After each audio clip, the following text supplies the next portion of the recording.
Saudara, lantas bagaimana penerapan hukum soal kasus remaja yang diduga diperkosa oleh guru, kades, hingga polisi ini, saudara? Kita ulas bersama dengan pakar hukum sekaligus Guru Besar Fakultas Hukum Universitas Jenderal Sudirman, Hipnu Nugroho. Selamat malam, Prof. Salam sehat.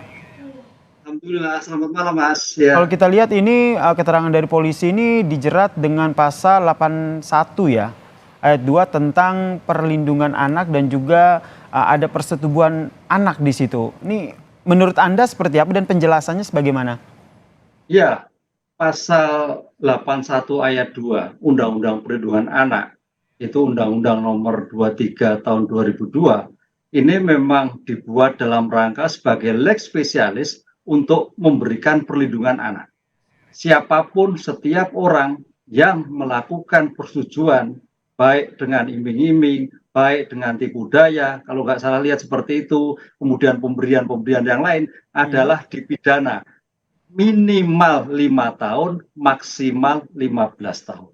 Nah, inilah saya kira suatu kejahatan yang sangat biadab sekali.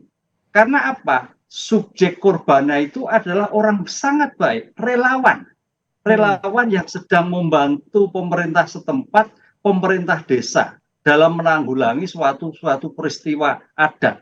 Kok dilakukan suatu tindakan? Ini saya kira tidak cukup hanya pasal 81, Mas, Jadi tapi menurut Anda ada pasal penyerta lain yang memberatkan? yang memberatkan seperti kasus yang di Jawa Timur, yaitu apa? PP 23 2020 tentang kebiri, khususnya adalah guru, oknum guru, Oke. dan oknum kades, dan oknum polisi. Karena tiga orang yang memberikan suatu harus punya kewajiban memberikan perlindungan pada anak. Tapi kok malah merusak anak. Gitu, Mas. Berarti menurut Anda tidak hanya pasal yang dikenakan saat ini, tapi karena mereka adalah guru, polisi, kemudian mereka juga harusnya memberikan perlindungan kepada korban, sehingga hukuman mereka harus diperberat. Ya, Menurut Anda kebiri, begitu? Iya, kebiri ini harus mulai diterapkan. Karena kalau kita lihat peristiwanya, ternyata tindakan ini bukan hanya sekali ya. Adalah suatu peristiwa dari bulan April 2022 sampai Januari 2023. Artinya kalau tidak hitung adalah 10 bulan. Makanya tadi Pak Kapolres mengatakan tindakan itu, kejahatan itu berpindah-pindah. Ada tadi di sekretariat, ada di rumah, ada di tempat-tempat lain. Artinya apa? Suatu yang biadab sekali, Mas. Orang yang sedang baik, anak-anak baik lagi sedang berlatih membantu masyarakat dilakukan suatu kejahatan yang merusak masa depannya. Kemudian ada yang menyatakan, tapi keterangan yang disampaikan adalah korban ini diberikan uang sehingga ada yang namanya persetubuhan anak, begitu. Pendapat Anda bagaimana? Ya, dalam pasal 81 itu adalah suatu setiap orang yang melakukan iming-iming, janji-janji. Dan itulah. Oke, itu berarti masuk dalam iming-iming ya, bukan dalam sebuah transaksi, begitu ya? Betul, iming-iming, janji-janji, tipu muslihat ya, karena mungkin relawan ini kan dalam rangka mungkin mencari pekerja, pengabdian, diiming-imingin untuk mendapatkan suatu pekerjaan. Itu arahnya paling ke sana itu, sehingga sampai dilakukan suatu untuk melakukan suatu kejahatan tadi. Apapun yang terjadi, seandainya mau sama mau, yang bersangkutan pelaku adalah orang dewasa. Karena undang-undang anak adalah undang-undang memberikan perlindungan anak. Siapapun yang melakukan kejahatan anak bersalah terhadap anak yang bersangkutan.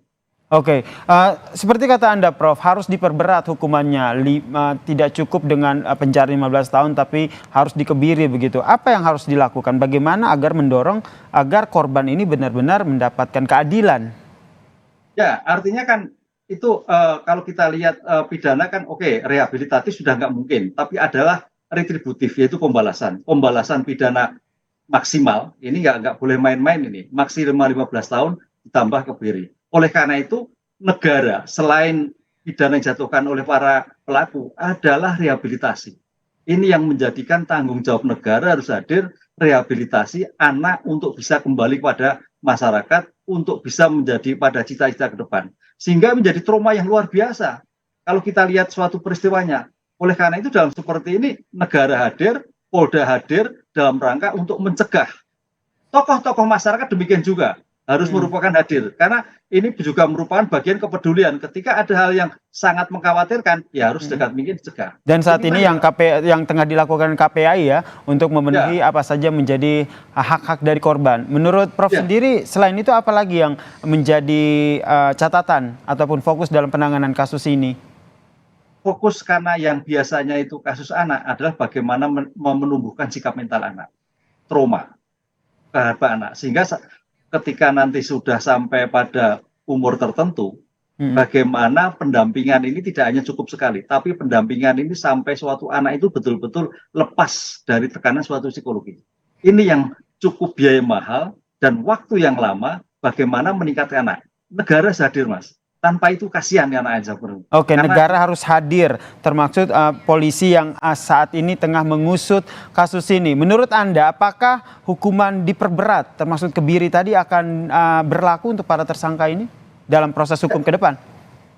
Kalau undang-undangnya sudah, PP-nya sudah, walaupun memang dalam undang-undang anak tidak ada, tapi sebagai pidana tambahan, sebagai aspek pembalasan kepada orang, kenapa tidak dicoba? Wong undang-undang ada. Memang dalam pelaksanaannya ada suatu hambatan, mengeksekusinya itu yang agak berat gitu loh. Karena kemarin dari kajian-kajian dilakukan, dokter tidak mau eksekusi. Tapi kalau suatu perintah undang-undang dan apalagi suatu kejahatan perintah hakim nanti diputuskan seperti halnya kasus Jawa Timur, ya mau tidak mau, karena itu sebagai bentuk pembalasan supaya tidak terjadi tempat-tempat yang lain. Kasus kayak gini marak loh, Mas. Ada beberapa daerah loh, bahkan malah pendidikan keagamaan muncul di beberapa tempat. Ini kalau tidak ada suatu penanganan yang cepat dan memberikan efek jerah, waduh, rusak ini generasi muda. Ada efek jerah, terutama kalau nanti penyidikan yang dilakukan polisi ini akhirnya menemukan siapa sebenarnya otak dari pemerkosaan ini ya, Prof ya?